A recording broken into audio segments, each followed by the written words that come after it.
Madam जी, मुझे ठंड नहीं लगती। भैया कृष्णा कॉलोनी तक चलोगे क्या? प्लीज मना मत करना, पहले से ही बहुत देर हो गई है। इतनी रात भी हो गई है, अब कोई रिक्शा भी नहीं मिलेगा। आप पैसे ज्यादा ले लेना प्लीज। अपने एनजीओ के काम से वापस घर आते हुए रीता जी ने कहा, काफी देर से रिक्शा तलाश रही थी, मिल ही नहीं रहा था। सर्दी के मौसम में तो वैसे भी 7 बजे ही कितना अंधेरा हो जाता है। वैसे तो हमें जल्दी घर पहुंचना है मैडम जी, लेकिन पहली बार किसी ने हमसे इतनी इज्जत और प्यार से बात की है, तो आपके लिए हम चलेंगे, आइए बैठिए। रिक्शे वाले ने कहा। रीता जी रिक्शे में बैठ गईं और अपनी मंजिल की तरफ चल दी। बहुत ठंडी हवा चल रही थी और रीता जी को गर्मिन जैकेट और शाल में भी ठंड लग रही थी। रीता जी सिकुड़कर बैठी हुई थी और रिक्शे वाले को देख रही थी।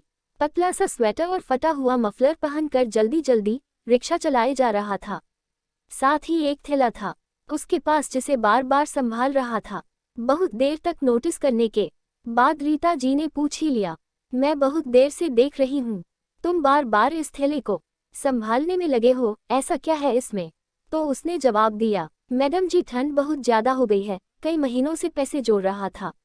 आज अपने बच्चों के लिए गर्म कपड़े ले जा रहा हूँ। उनकी स्कूल के लिए भी स्वेटर, टोपी और मोजे हैं इसमें, और अपनी पत्नी के लिए भी एक शाल ली है, खुश हो जाएगी। पिछले साल भी कह कर ही रह गई थी बेचारी, इतना पैसा जोड़ ही नहीं पाया था। बहुत खुश हो रहा था वो, होता भी कैसे नहीं। आज घर में खुशियां भरकर जो ले जा रहा था उस छोटे से थैले में।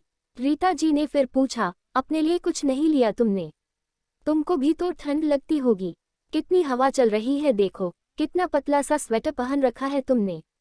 तो उसने मुस्कुराकर जवाब दिया, नहीं मैडम जी, मुझे ठंड नहीं लगती, मुझे तो आदत हो गई है इन हवाओं की और इस सर्द मौसम की। उसकी ये बात सुनकर रीता जी सोचने लगी, सच में ये मर्द चाहे अमीर हो या गरीब, सबसे पहले अपने परिवार के बारे में सोचते हैं, अपने बारे में नहीं।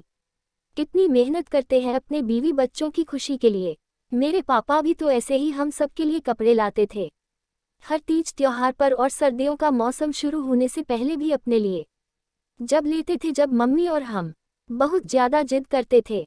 एक बार शॉल भी लाए थे पापा, जिसे मम्मी बड़ी शान से ओढ़कर बाहर जाती थी और अपनी सहेलियों को बताती थी कि रीता के पापा लाए हैं मेरे लिए।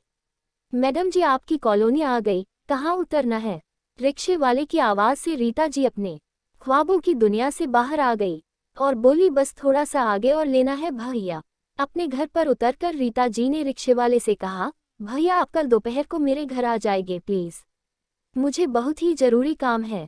ठीक है मैडम जी, आ जाऊंगा, कहकर वो चला गया। रीता जी घर पहुंचकर अपने पति के गले लगकर बोली, thank you Raghav ji, thank you for everything. Raghav ji ने कई बार पूछा कि क्या हुआ, लेकिन रीता जी यह कहकर चुप हो गई कि कुछ नहीं, बस मन हुआ आपको थैंक यू कहने का। रीता जी को रात भर नींद नहीं आई और सुबह उठकर अपने और अपने पति के वो सभी कपड़े बाहर निकाले जो अभी 2 या 3 बार ही पहने हैं। दोपहर हो गई, दरवाजे पर दस्तक हुई। रिक्शे वाले भैया ने आवाज लगाई, चलिए मैडम जी, कहाँ जाना है आपको? तो रीता जी ने कहा, कहीं नहीं, अंदर आ जाओ तुम। वो अंदर आ गया और रीता जी ने उसे बैठने के लिए कहा। वो जमीन पर बैठ गया तो रीता जी ने कहा, अरे भैया ऊपर ही बैठ जाइए, नीचे क्यों बैठे हो? बड़ी मुश्किल से वो सहमा सहमा सोफे पर बैठा। रीता जी ने उसे पानी दिया और बोली, ये बैग है, इसमें कुछ कपड़े हैं तुम्हारे और तुम्हारी पत्नी के लिए, और ये तुम्हारे बच्चों के लिए। मेरे बच्चे तो बड़े हो गए हैं और बाहर पढ़ते हैं, लेकिन आज ही खरीद कर लाई हूँ, पहनाना जरूर। और हाँ, ये कुछ कंबल भी हैं।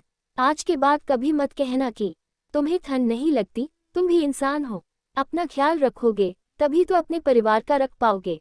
ये कुछ मिठाई के डिब्बे हैं तुम्हारे बच्चों के लिए, ठीक है, घर ले जाओ। बैग लेकर जाते हुए उस रिक्शे वाले की आंखों में आंसू थे, क्योंकि आज उसने पहली बार मानवता का ऐसा रूप देखा था जिसने उसको इतना सम्मान दिया, उसकी परेशानी को समझा। रीता जी के मुख पर संतुष्टि की वो मुस्कुराहट थी जो ये दिखा रही थी, कुछ ही दिलों में सही, लेकिन इंसानियत अभी जिंदा है। दोस्तों, मेरी कहानी को पूरा पढ़ने के लिए आपका धन्यवाद। मेरे चैनल को सब्सक्राइब करना ना भूलें और अच्छी लगे तो लाइक शेयर जरूर करें।